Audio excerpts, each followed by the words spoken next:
The flame never died. It just learned to hide and to whisper. Hello, everyone. Welcome to my channel, PopVibe Studio. If you're new here, please like, follow, and subscribe. It helps the channel a lot. Now, dim the lights, put on headphones, and get ready, because tonight we start right inside the heat. Episode 4: Why the Fire Never Ended. The moment the match struck, the smell was wrong. Not the clean, bright smell of wood and flame, but the slow, thick scent of something that remembered fire. Like smoke that had been kept in a jar and taken out only on certain nights, to remind itself that it could still hurt. Evan felt it before he understood what it meant. He cupped his hand around the tiny flame, and the smell filled his mouth, thick as syrup. The lighter clicked again and again, because nerves make people repeat small rituals, like prayers. He had gone down to the basement with the intention of burning the ledger. Not proud of that intention, but practical. Destroy the record, stop the memory from being read, end the appetite. He'd told himself it was for evidence, for protection, for something like justice. He said the words to Marcus and Elena many times in the last 24 hours. If there's a ledger, burn it. If it remembers, take away its pages. It was a tidy plan, the kind people make when they're still allowed to be tidy. But when the lighter sparked, the smoke tasted like lullabies. A week earlier, people had started talking differently. Mrs. Donnelly, from across the hall, had stopped saying hush to kids in the laundry room. Instead, she stared, like someone watching a storm form. Father O'Leary had begun slipping communion wafers into his pocket after services, as if saving them for a future hunger he didn't want to name.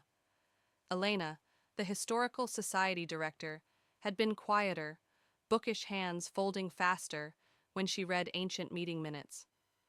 They all had a story, or half of one, of the convent that had been there before, the Garden Sisters, the fever, the night the roof melted like a handkerchief. The old newspaper clippings cut away like band-aids, revealing names and cross marks, and then brick. They sealed it, the clippings said. Some things were left behind. The building's fire, the one the town used to tell over coffee, had been messy and quick on paper. But memory is a different recorder. Memory keeps adding footnotes, and sometimes it rewrites the headline. Evan sat in the back of the parish hall, watching Father O'Leary distribute coffee, watching the priest's hands tremble, like he was carrying more heat than ministers are allowed to hold. Evan had noticed a small tack of ash in the back of the priest's collar. He had asked about it, in that clumsy way people try to make conversation when they want answers. Father O'Leary only looked at him for a long beat. Then he said quietly, "Fires leave imprints, son. Not just on wood, not just on skin. They carve things into the air, into memory. Some of them keep burning when people forget to name them properly." "What does that mean?" Evan asked. The priest's eyes had the look of someone remembering names he has been told to forget. "Names are anchors," Father O'Leary said.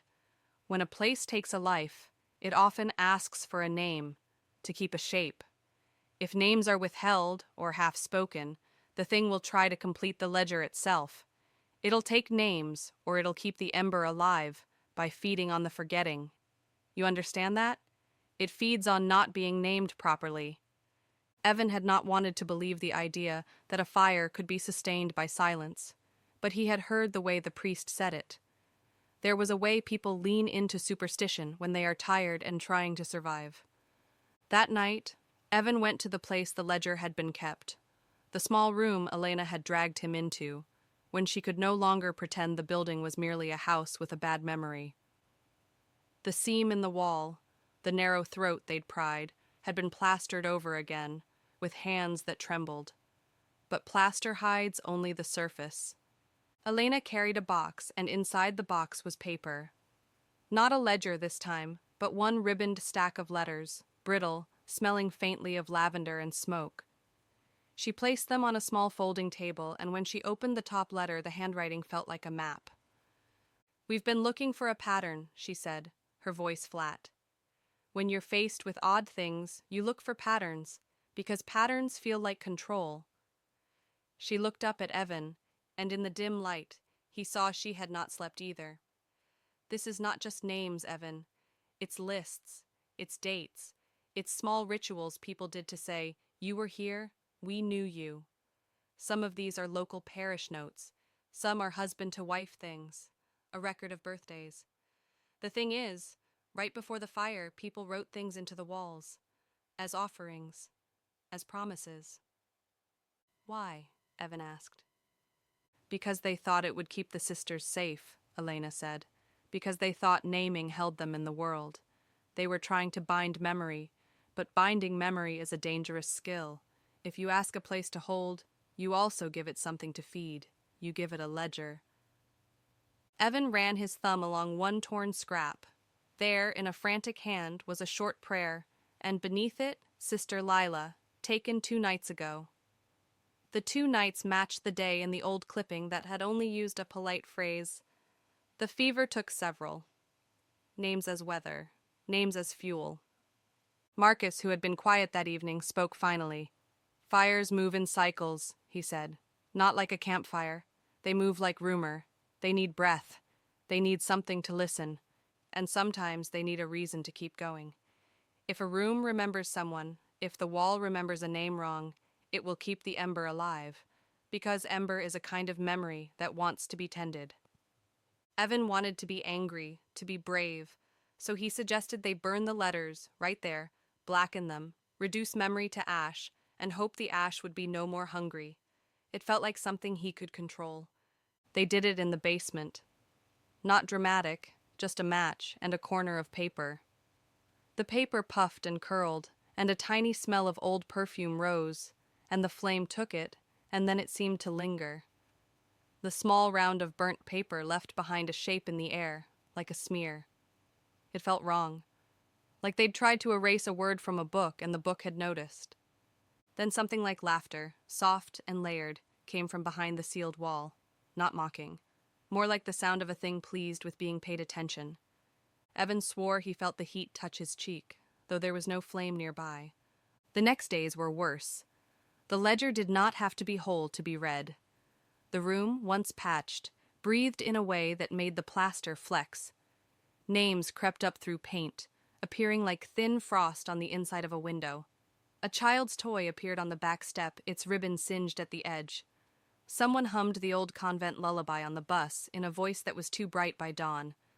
There was a logic to it, though a cruel one. The house did not want to be left alone. It wanted to be tended. It wanted bread, or breath, or names. People started leaving small things outside the sealed seam. A button, a scrap of ribbon, a note, sometimes a name. Some thought kindness would quiet it. Others thought that offering would appease it.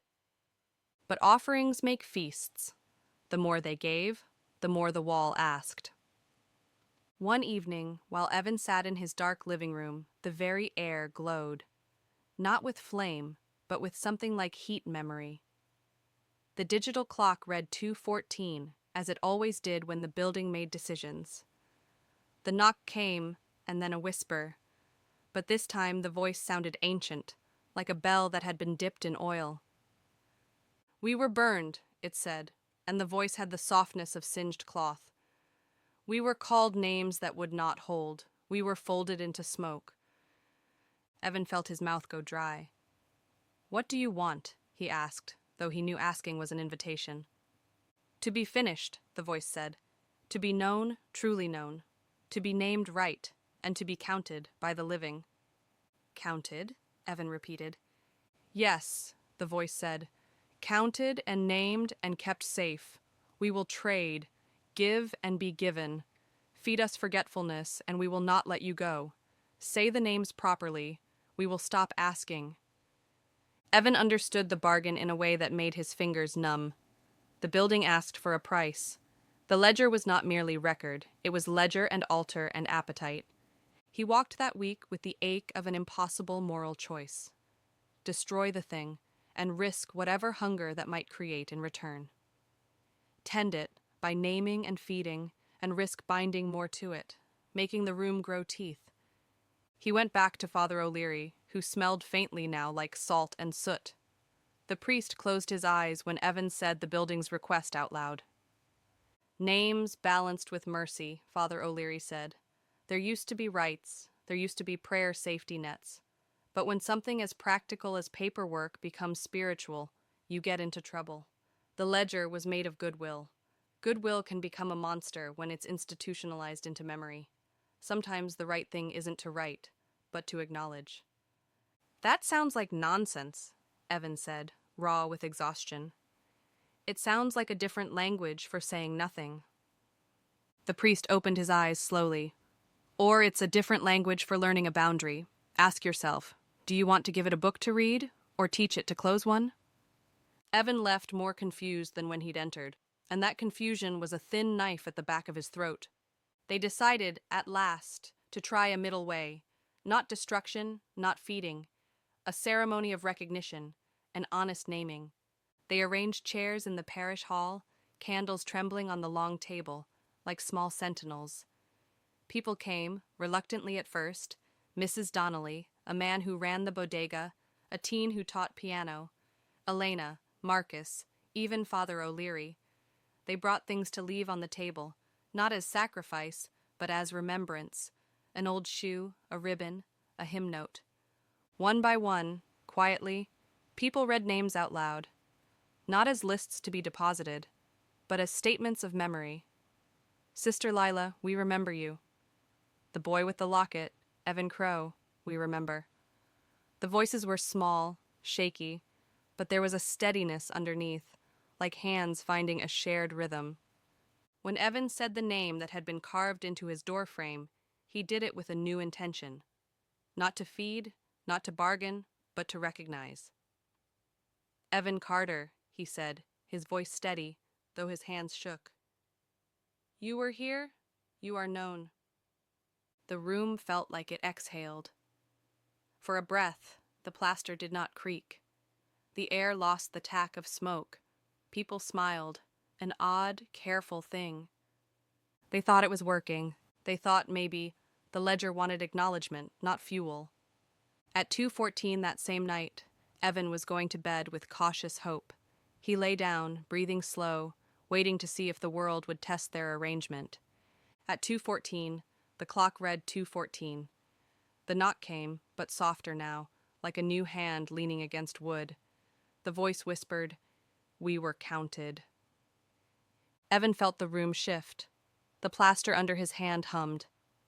And then a new sound, from somewhere between the walls and the street, a sound like the last page of a book turning. But it wasn't the sound of ending. It was the sound of a door opening, slowly, very slowly, somewhere in the building's bones. A deep breath filled Evan's lungs, and then the whisper, close as breath against his ear, said a single terrible sentence. Tomorrow, we come through.